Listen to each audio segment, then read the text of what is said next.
This podcast is brought to you by UConnect, the creator of the first all-in-one virtual career center. Scale your impact and engage more students with a platform that puts all of your career resources in one place. For career services professionals, what can you be doing to sort of tailor your message to admissions, right? And make it something that they're curious about and interested in, right? Because admissions hears from everyone on campus who we all think our things are important. And so traditionally, career services has to be pretty scrappy on a college campus in figuring out the different ways that we can integrate into already existing structures and try to get into the classroom, but also be student facing and work with student leaders, but also employers, right? And so we tend to have to just find our place and sort of wiggle our way in. And so I think it's just really important from a career services lens that, again, you're sort of patient and that you might have a ton of ideas in your mind, but really listening to admissions or whoever the partner is about what their goals are. And you're going to have better luck really listening and processing and then sort of going back and saying, hey, I've heard you say this. I think we can help you.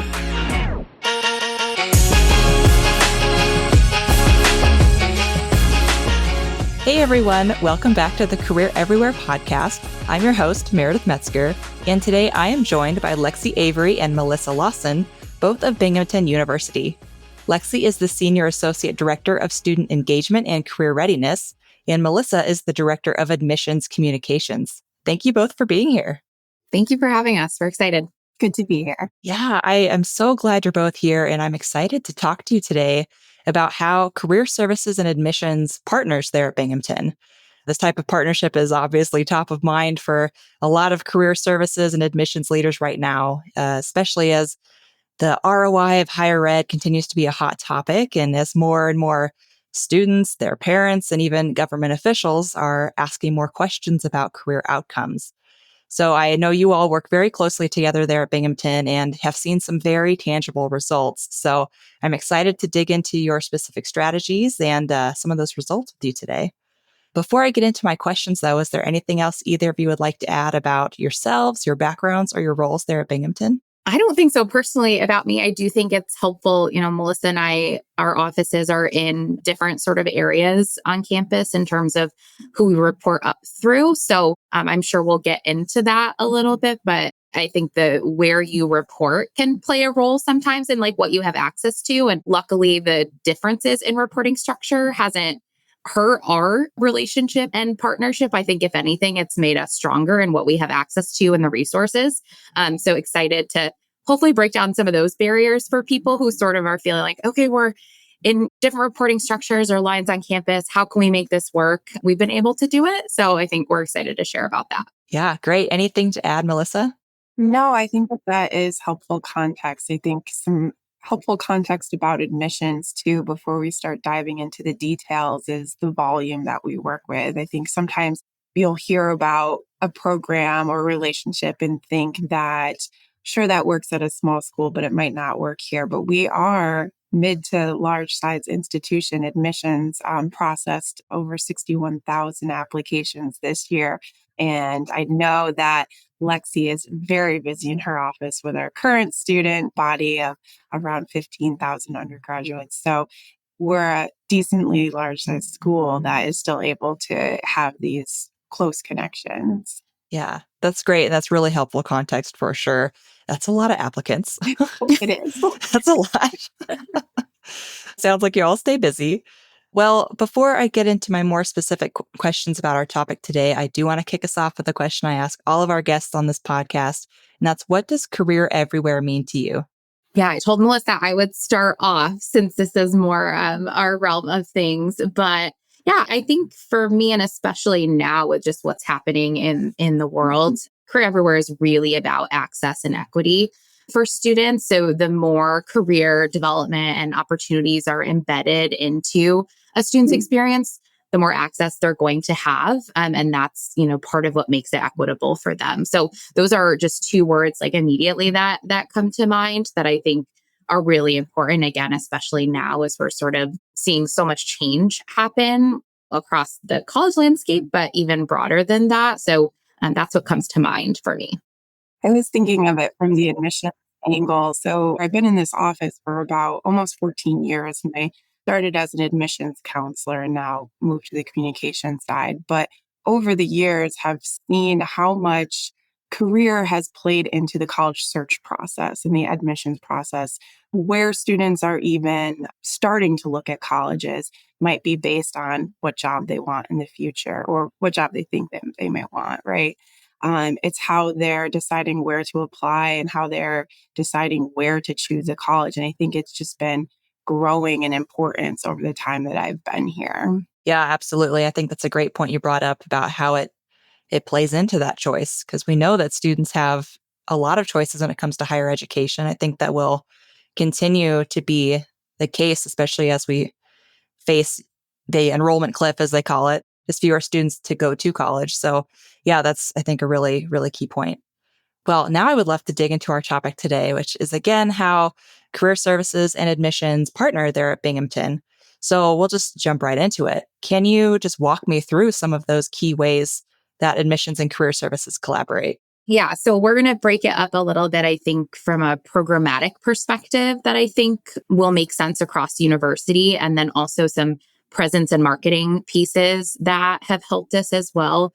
From a programmatic perspective, a lot of our work has started, and I think will resonate with others around sort of like the open houses and admitted student days that happen on campus, more specifically the admitted student day piece. Because at that point, we're hoping that their experience here will encourage them to commit, right? And then come to Binghamton. And so we've been very lucky that admissions has asked us to be a part of that admitted students days. And that's from a awareness sort of perspective at their student services fair. But also we host a session that's specifically around student outcomes and the ways that the Career Center supports students' outcomes. And so that's everything from highlighting services and resources, but specifically experiential education, the connection with alumni, opportunities, all of those pieces are a big part of that. And I know they had a really successful weekend last weekend for Admitted Student Day. So that's been something we've consistently been doing, and it's always quite a popular session that we offer. Some other things that we do sort of during the semester, we manage a career cluster model that we use UConnect to sort of engage students in. And so one of the programmatic opportunities that students have is essentially to attend a career cluster session where we have consultants who work primarily with those specific clusters to share for students how, if you're interested in business and entrepreneurship, here are some strategies and ways that you can go about exploring those opportunities or experiential learning that we have on campus related to that cluster. And so we've done those for every cluster that we have, and it's open to students and their families because, as Melissa pointed out, both are interested, right? And I think the transition of it used to be more families, right? It used to be more families asking these questions, but now we have juniors in high school coming in and asking us what the placement rate is for a specific major that they're considering. And so it's definitely changing the landscape. And so we're trying to tailor the experience for students. And those career cluster sessions and the outcome sessions can really be helpful. So programmatically, those are some things that I think are also replicable at other campuses too. In terms of some of the presence and marketing pieces, so we certainly are there as a support for any like high school guidance counselors that come to campus. So admissions does a great job of both New York State counselors and then also out of state. And so we always present to those counselors to just sort of show what we offer at Binghamton that's different, what we have that you're not going to find anywhere else. And so we're able to, for a number of years now, kind of be a part of that experience. And then the flip side that I think maybe is a little bit more unique is on a few different occasions, we've actually had staff travel with admissions counselors, specifically when we're sort of looking at out-of-state students, again, to sort of show them this is what's different at Binghamton. We can provide X, Y, and Z that other schools can't. So I think those are some things that sort of come to mind. And I know Melissa's going to share some as well. We had a really unique opportunity recently to partner with the Times of India to increase our marketing presence in India.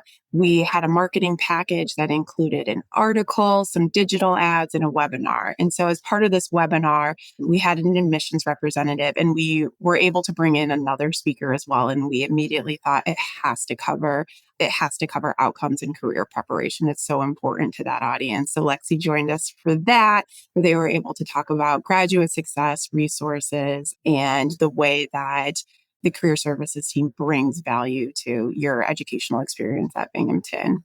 Another way that we do this through our marketing messages, thinking about our students who have committed, paid their deposit, that time during the summer between when they pay the deposit and when they come to campus. We have a communications committee where we help to manage the messaging that they get during that time. There's so many important things that they have to do, like registering for orientation, being prepared to pay their bill, getting courses, those sort of things. And we send a message to them that highlights some of the opportunities in programming with career services too. So it's already top of mind when they start. So some pieces of that include a 2-credit online summer career exploration course that will get students ready before they even get here. Talks about general programming and then outlines their Kickstart Your Career program, which is designed to help first-year students with career exploration through workshops, consultations, mentors, and other pieces. So we would like to get that to our students before they even step foot here. Another big piece for us is our admissions counselors, who are the ones who are going out on the road. They're at the fairs, they're at the high schools. They're expected to know everything, right? They know a little bit about as much as they can. So what we like to do to prepare them is to bring in the experts across campus. So bring in somebody from the Fleischman Center to talk about what's new, what's important. So that way they're able to answer questions. They're able to market the university through the career services and have those up-to-date talking points. Even though they're not the experts, they have the talking points, which is great. Wow, that's a lot. That's really cool, though. I appreciate that you all, like, you are walking the walk when it comes to showing prospective students that you kind of approach things differently. Like, you really take career outcomes seriously and you track it and you have figured out how to tell your story around that. Like, that's really cool. Yeah, I think part of the partnership and that importance, and Melissa can share a little bit about this too, but is also sort of engaging with the students in a lot of different ways. So student leaders on campus, and for us, that's supporting the tour guide program, right? As well, that's a component. I think as people are listening, you'll sort of probably see the back and forth of, okay, I see what admissions gets out of this. I see what the Career Center gets out of this, incoming students. But there's also that other bucket of student leaders that are a part of all types of admissions roles, I'm sure all over the country. And so they can also play an important role in this as well. So just wanted to give them a shout out as well. Yes, our tour guides are wonderful about talking about these opportunities. We have the Career Center as a stop on all of our admissions tours. And so they run through the services, the programs, but the most important thing that they do during that stop is talk about their experience. How have they utilized the Career Center or their friends, and how has it benefited them? And that is what a family is going to remember. They'll remember maybe some of the services, some of the facts and figures we threw their way, but they remember those stories. So when these tour guides are using these services, it's benefiting them and they're able to pass that along about how this could benefit you. Yeah, I would love to hear more about that specifically, like this, how you work with the tour guides. And I think in our prep call, you mentioned some professional development that you do with them. Can you just share more about what that training looks like for the tour guides and any specific messaging that you provide? Yeah. So there's a couple of different things. At Binghamton, the tour guides really manage a lot of their experience and the hiring and the training of their peers. And so one thing we've always been invited to come in and share talking points of what we hope that they do cover when they come to the Career Center and they stop outside our office. So we've always been sort of a part of that process and kind of the storytelling around what we want students' experience to be. And then they match that with what their experience actually is. From a professional development perspective, there's a couple of different things that we've done. So in our case, the tour guides train and also interview the incoming class of tour guides. And so we come in and provide professional development for the students who are going to be conducting the interviews about how to sort of remain impartial in the process, right? Like naturally, when students are interviewing students, there's going to be, well, I know this person or I have this relationship with that person, or they have an outgoing personality. And so all of these different factors that sort of come into play. And so we've provided some framework and resources for them to think about what makes a great tour guide. How can you really strategize to make the entirety of the program really reflective of our student body as well. And so we've done a lot of sessions around that so students feel confident in the interviewing process, and also how to take notes and how to provide feedback to the applicants and those sorts of things. And then we're also there on the beginning part as well. So students who are interested in becoming a tour guide, we will provide them professional development sessions on how to answer interview questions, how to really tell your story. And those are all collaborative. So I typically present with the hiring tour guide student that's the lead in that capacity. And so it feels like it's very tangible, very practical. And so those are a couple of the professional development ways that we feel like it's important to give back to student leaders, but it also, again, sort of means all of us as sort of entities are on the same page. And again, what we want the experience to be, and for students to also benefit from that. Yeah, that's a great opportunity to do that kind of professional development. Yeah. And I think they enjoy it, right? They enjoy it from the landscape of for their own development in interviewing. But I do think it makes them stronger candidates. The best part is having a student in your session, and then the next semester you see them giving a tour outside of your office, right? So it's a feel good for everybody. But yeah, I think it's been beneficial. It's been a fun partnership with them. So I'm curious, you mentioned that the Career Center is a stop on every campus tour, but what messaging are you giving the tour guides? How are you asking them to talk about career services in the Career Center? So I think the biggest thing for us is that, we're the centralized career center and we're here for all of your career development needs. So there's kind of a path for everyone. And so we do encourage the students to kind of tell their own story and how they figured out what career they're interested in. And there's certainly a number of tools and resources we could have them sort of list out, but it's really for us about the tailored experience. So allowing the student to say, this is my major, this is my career interest, and these are the different things that I've taken advantage of to help sort of excel in their career path, I think has been really important. A couple of the big things that have become more popular are certainly around experiential learning and the opportunities available there, the amount of internship funding that we have available for students as well. And then I think one of the things that has become, again, more and more popular is just the value of the alumni network at Binghamton. And I think that is part of what makes Binghamton really special. Alumni want to give back and support and be involved in the career development of the current students. And so those are some of the pieces I think that they speak about, but we really want them to tell their own authentic story about their interactions with us, because that's, to Melissa's point, is what's going to stick with them more than here's a list of the things we offer.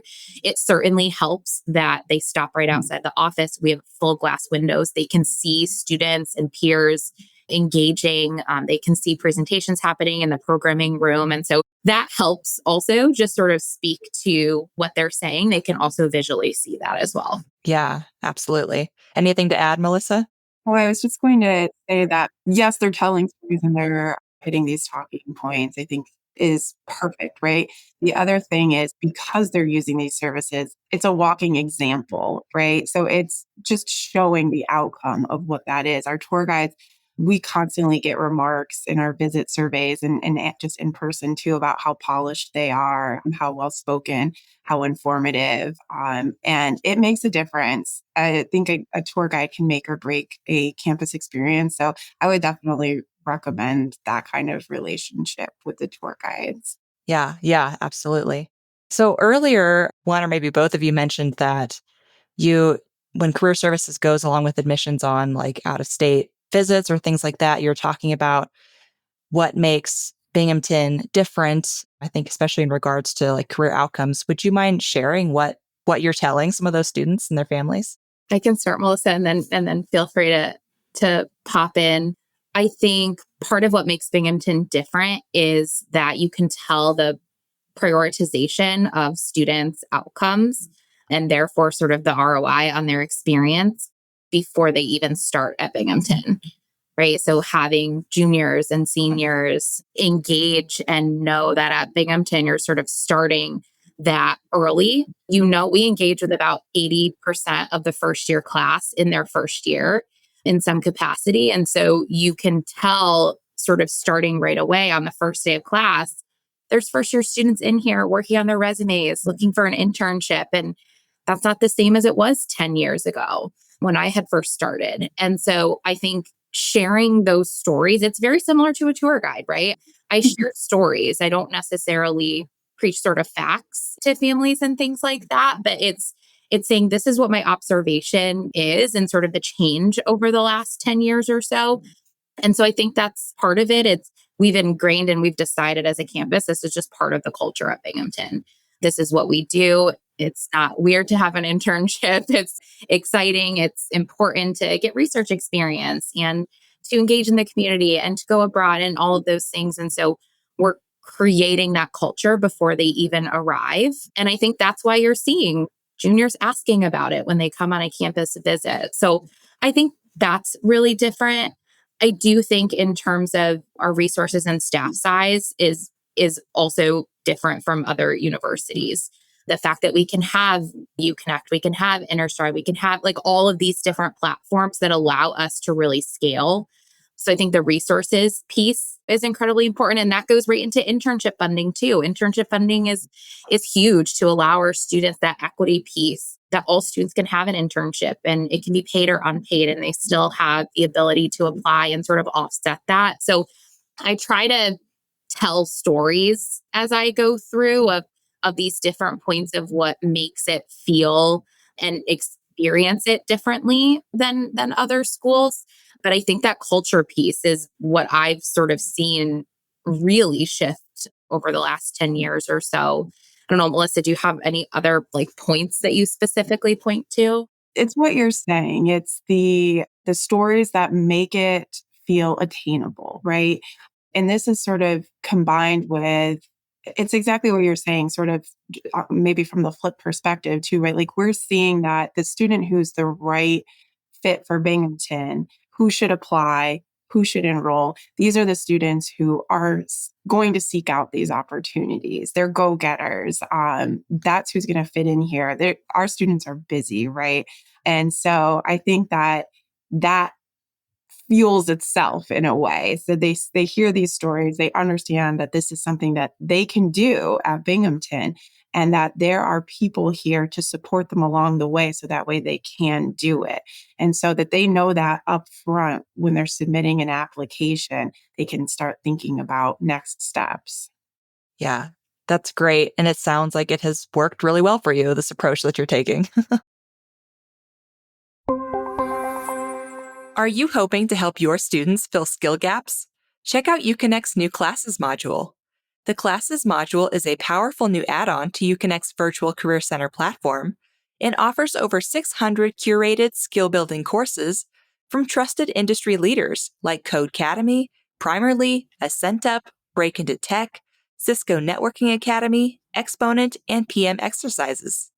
Here at UConnect, we'll handle the research, sourcing, and ongoing updates so your team can focus on engaging students and driving career outcomes, all without the burden of managing a course library. Learn more at gouconnect.com/classes.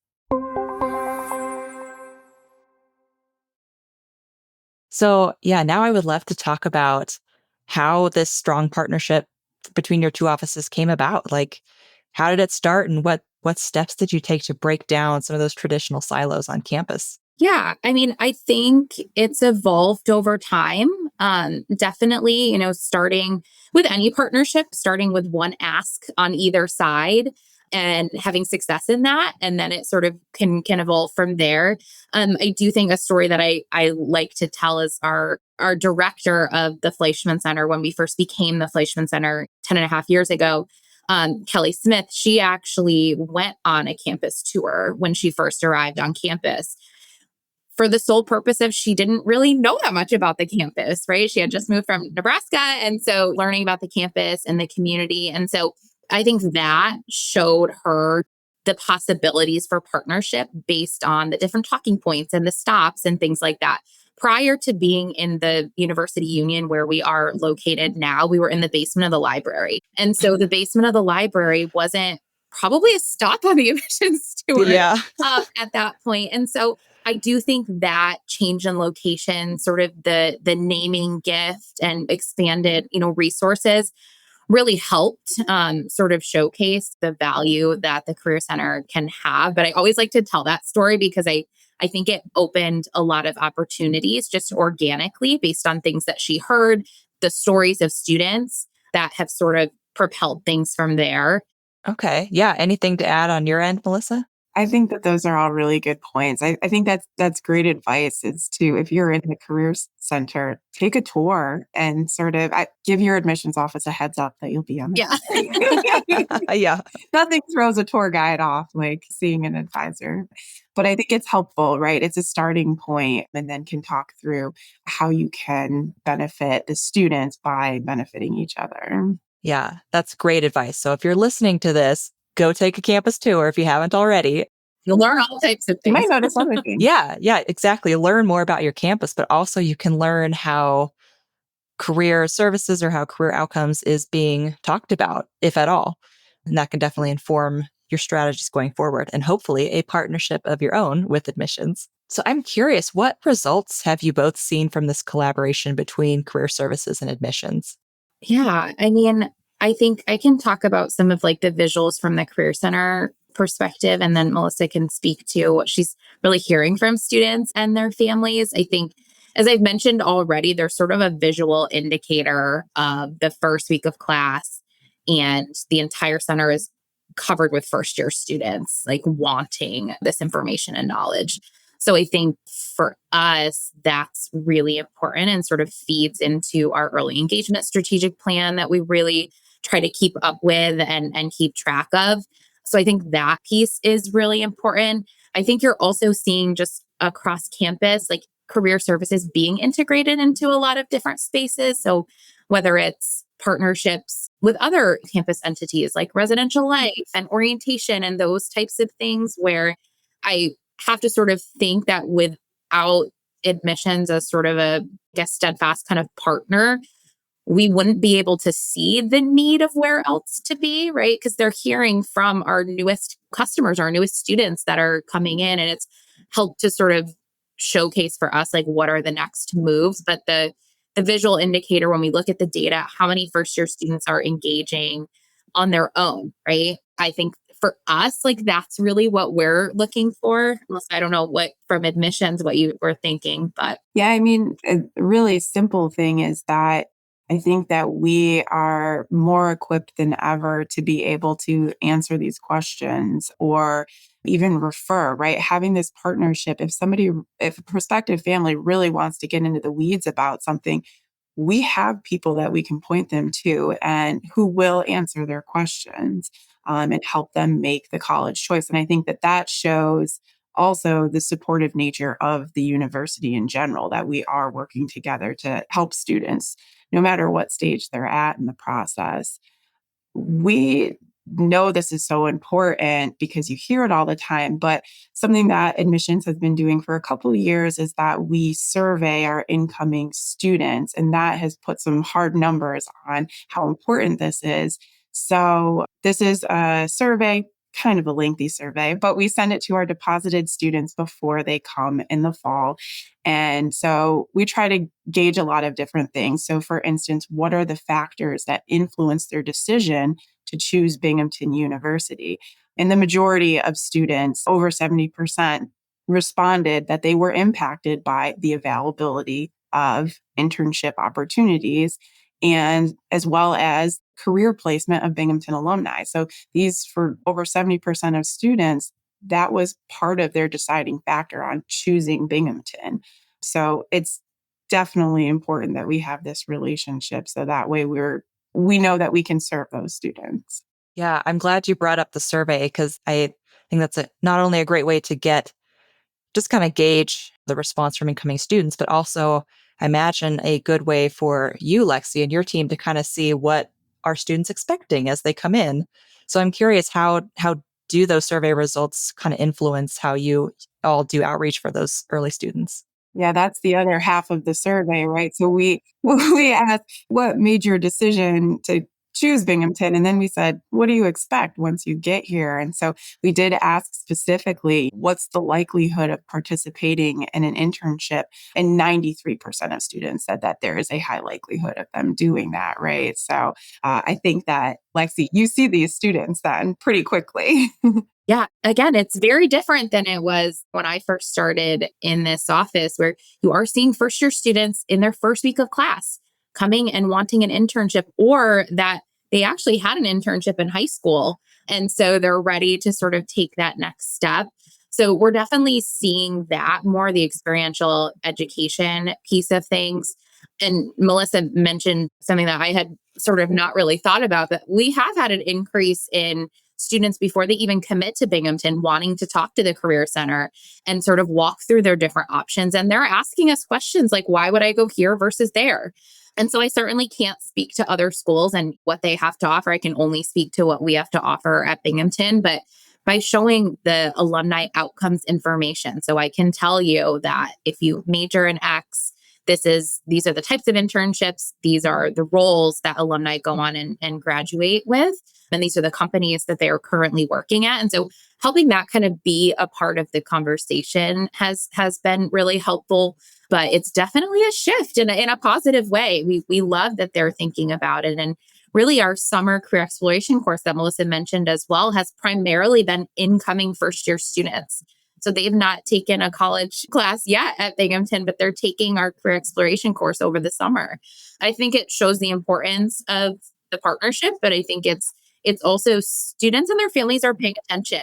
And we have an opportunity to really listen to what they're saying, listen to what their experience is, and really integrate into that. And it's not always that you're starting something from scratch, right? It's asking questions and figuring things out from there. But they definitely inform what we market, how we market it, and will continue probably, right? As students change and as their families change moving forward.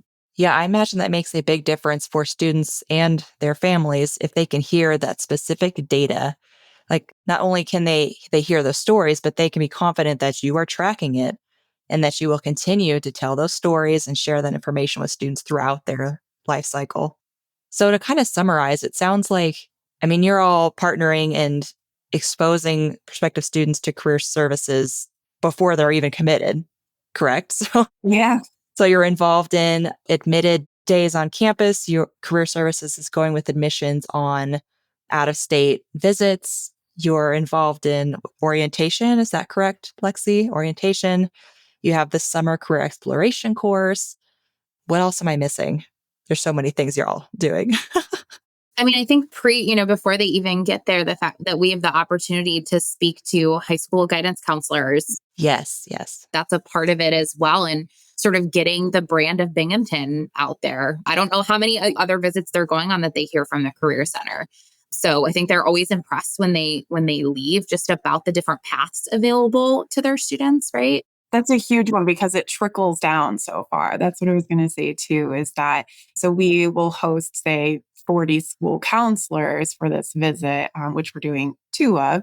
But to think about how many students each of those 40 counselors talk to, how many parents they talk to over the years. So it's a huge impact in just that. What do you do, about 20 minutes for each group on each of those? So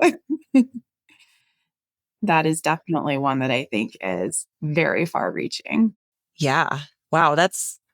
Do a lot of career centers do that? Like talk to high school guidance counselors? I'm sure that they do in some capacity. I think, maybe what's unique at Binghamton is that there's a New York State version, but then they also do one for out of state students.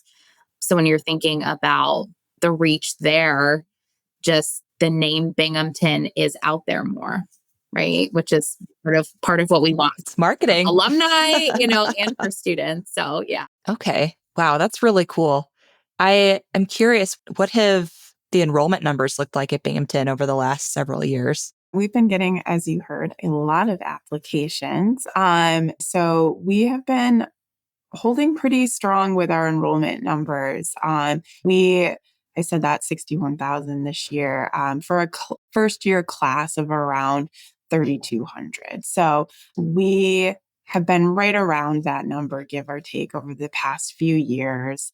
And then we've got a class of transfer students that come in as well. But Binghamton is feeling good about enrollment numbers lately, which is great. It's very top of mind. We're sort of this recording is sandwiched between our big admitted student day that we had on Sunday and the enrollment deposit deadline, which is May 1st. So, Wow. So to confirm, you said you had 61,000 applications for a 3,200 person freshman class. yes. Dang. That those are some good results. Hard to argue with those numbers. Wow. Okay. Yeah. So I mean, not only is this partnership helping, drive more applications and get a really strong freshman class, but these freshmen, as you were saying, Lexie, they are ready to get into the career services stuff like their first week on campus. They want internships, they want help with their resumes. It sounds like they are truly trying to kind of frame their college experience around career exploration, which I mean, that's ideal. That's great. Yeah, it's great news for Career Center, but I think that it's becoming more and more important because students are coming in with what's seeming to be more and more credits, right? So when I was in college, you came in, I had a few college credits, but I was still starting at first year student sort of standing. And it's not the case anymore. Students are coming in with a ton of credits. And so they're having to make more decisions faster when it comes to their major, when it comes to what their graduation year is going to be. So, we have more and more students graduating in 3 years, and staying for a 4+1 program or something like that. And so it's really important that they are giving the time and space that they developmentally need to make decisions. We don't want to rush that process, but it means that they do have to start earlier, right? They don't have as much of that sort of buffer in the first year or two as they explore gen eds. A lot of them don't have a ton of gen eds to explore in anymore. And so the culture piece, I think if like anyone hears anything else, like that culture piece is so important and it takes a lot of time, but we're seeing it with every incoming class that comes in, like they're engaged and they're asking questions and they're being thoughtful. And that's ultimately what sort of changes the culture of your campus. And then they give back as alumni, right? So it's like a cyclical thing. But yeah, it's been really exciting to see. And the more first year students that come in, the better. We're excited about it. Yeah, I was glad you mentioned that kind of cyclical nature because that's what I was thinking too. I'm like, if you have students who are more engaged while they're on campus, they're more likely to be engaged alumni who will ideally talk to prospective students. And it's just this gift that keeps on giving. Yeah, exactly. Well, I'm curious, what advice would you both give to other admissions and career services teams who are looking to build a strong partnership like you all have? So I think communicate, talk, connect, share. Lexi and I were talking about this yesterday about talk to each other about your goals and you'll start to see that they're probably more aligned than you might think or that you gave time to think about. So have that conversation, start chatting. I think too, once you want to start connecting about programs, maybe start with one program, start with one option, and try to work through that. And I think it's also helpful to have some point people. So Lexi and I are usually the first to connect on something. And it's almost never me actually pulling it off. A lot of times it is Lexi pulling it off. But it's nice because we can start the conversation and make sure we're on the same page and that it's working for both of us and that we're pulling in the details of how we're going to do this and why we're going to do this. I think the only other thing I would add is that for some of these things, especially the culture change and, those things take time, right? We didn't see the results immediately, right? And so I think just being patient with your campus, patient with your office and, different partners, because it does take time. It takes a belief sort of on both sides that it's important in sort of moving forward. So I think that's really important, especially when you're hearing someone rattle off a bunch of different ideas. Nothing happened overnight. And it was a steady sort of progression. And Melissa and I would check in and say, well, that really worked and families really liked that. So should we try this? And we've tried things that probably didn't work either and have adjusted from there. So I think being patient with the partnership, but knowing that it does take time, but then it becomes sort of a normal standard thing. And I always just keep saying, like, this is just what we do at Binghamton. And that's kind of become my like signature tagline when I'm talking to families. So yeah. Okay. I'm curious tactically what that communication looks like. It sounds like Lexie and Melissa, you both talk to each other, maybe just on an ad hoc basis, but do the larger admissions and career services teams also meet regularly, or what does that look like? No, but we should. Yeah, we pull in different people per project, but I do like the idea of doing a broader meeting for people to get to know each other better. Yeah, like an annual summit. Yeah. Happy to help.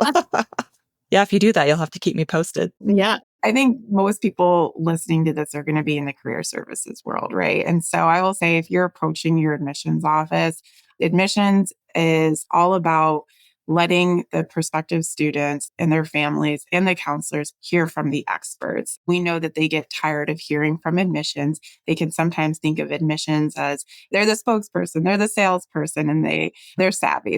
They want to hear from the expert. And so I think your admissions office will be very open to having you connect in different ways to get you in front of these audiences to make an impact. That's what you do best. And we want to cut out the middleman in some cases. Yeah, I'm really glad you brought that up. Is there any other advice you would give to career services leaders who are wanting to approach admissions and want to make a proposal? Like, what is most compelling to you on the admissions side?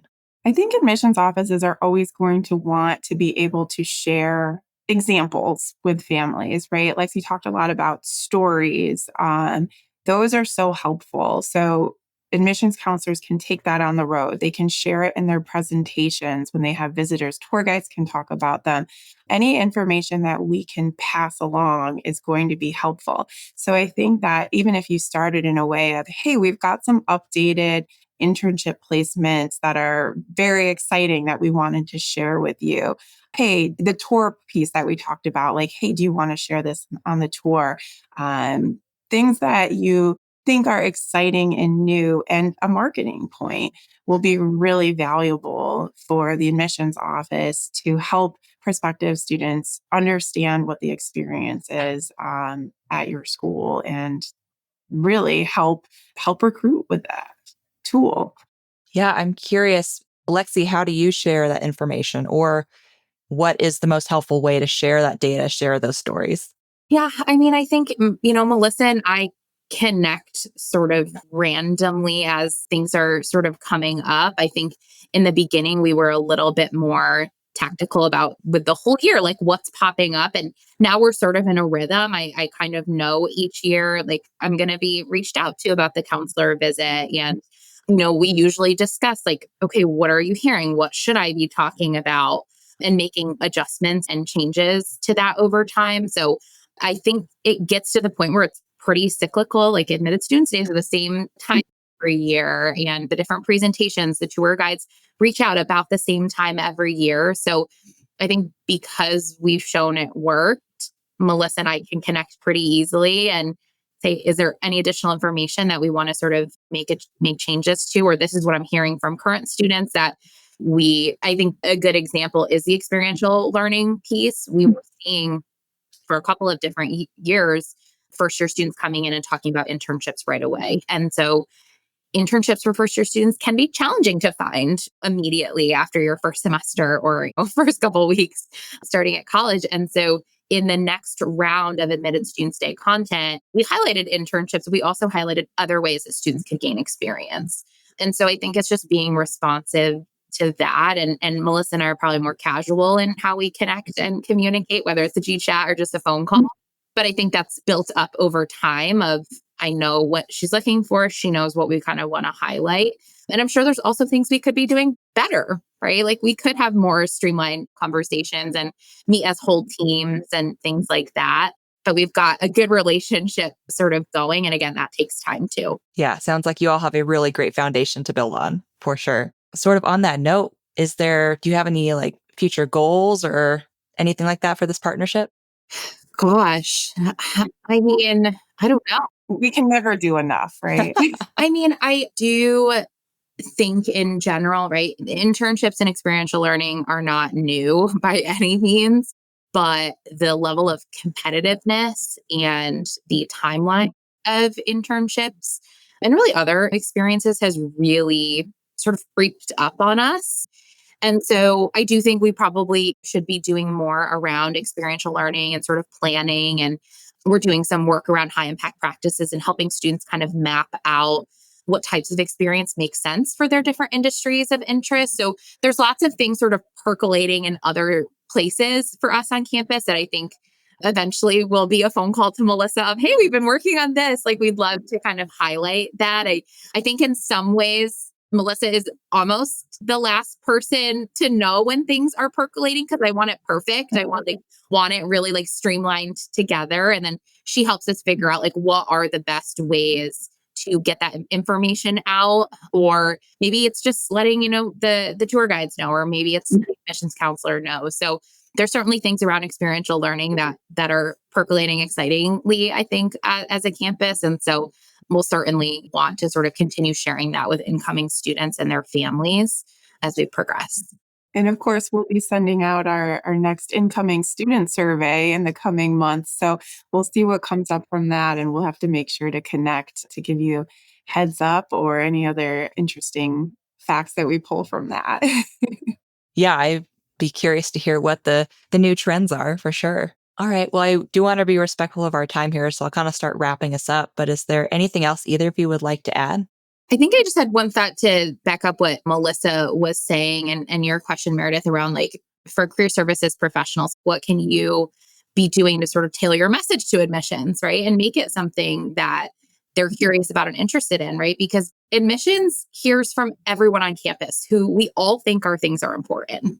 And so traditionally, career services has to be pretty scrappy on a college campus in figuring out the different ways that we can integrate into already existing structures and try to get into the classroom, but also be student facing and work with student leaders, but also employers, right? And so we tend to have to just like find our place and sort of like wiggle our way in. And so I think it's just really important from a career services lens that, again, you're sort of patient and that you might have a ton of ideas in your mind, but really listening to admissions or whoever the partner is about what their goals are. And you're going to have better luck really listening and processing and then sort of going back and saying, hey, I heard you say this. I think we can help you. So I just wanted to highlight that because I think career services folks, again, very scrappy, very enthusiastic, and just want to do all the different things. But sort of being responsive to other people's goals and where you fit in can be a good intro point to a successful partnership. Yeah, well said. That's great advice. Anything to add on your end, Melissa? No, that was great. I was laughing to myself a little bit because I would say our tour would probably be 5 hours long if we could keep people that long and show them everything. But it's the little things. Going through all of this makes me think of we do so much together. And sometimes it's the little things that stand out. Like I'll never forget, we were doing some visits in our union and families were coming in the wrong door and staff from Lexie's office were walking them to the correct door. So, I mean, even those little things just show support for each other across the board and shows a welcoming and supportive environment to prospective visitors, right? To prospective families. Yeah, absolutely. That's what it's all about. All right. Well, if anyone watching or listening would like to connect with you or learn more from you, where's a good place for them to do that? LinkedIn's probably the best place. And then I think we're both happy to connect with people if they have questions or want to dive deeper into something or provide us feedback on things that they're doing that we could also be doing. Yes, LinkedIn will work for me as well. I'll send all your good ideas. All right, great. I'll be sure to include links to both of your profiles in the show notes so folks can reach out.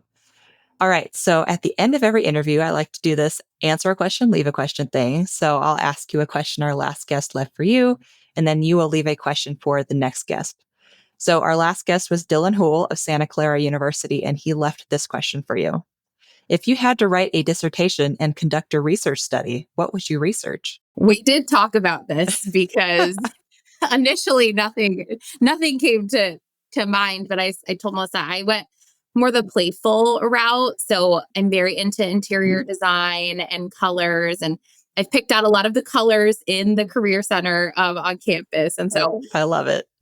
I would do something around like effectiveness in the workplace versus the color and mood and decor and something in there all together, because I do think a nice looking space improves your work ethic and wanting to be there and all that stuff. So something around that, more thoughtfully put together. I love that. I could see the title being like Vibes, how interior design affects your work productivity. Yes. I would absolutely read that.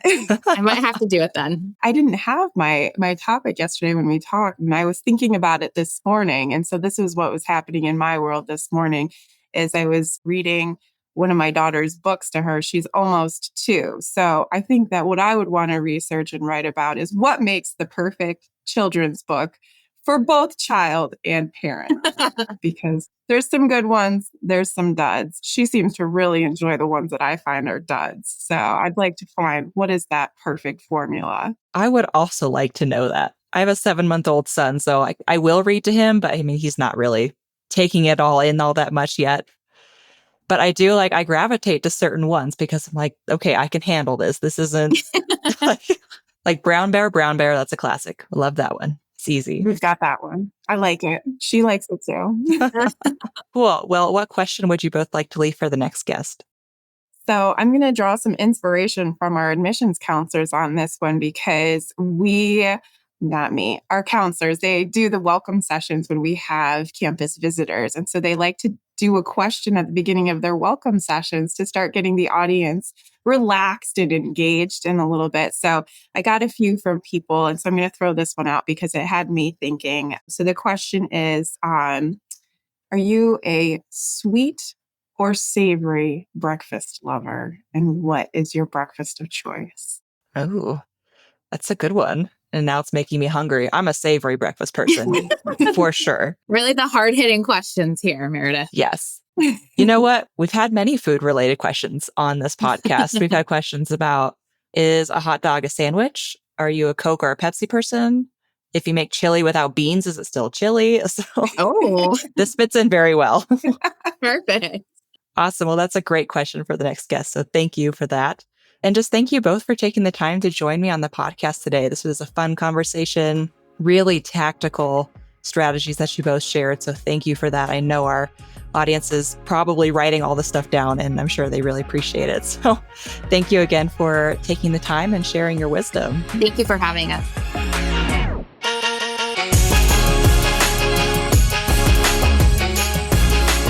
That's all for this episode of Career Everywhere. Thanks so much for listening. If you enjoyed it, please be sure to hit subscribe and rate and review us wherever you get your podcasts. We'll see you next time.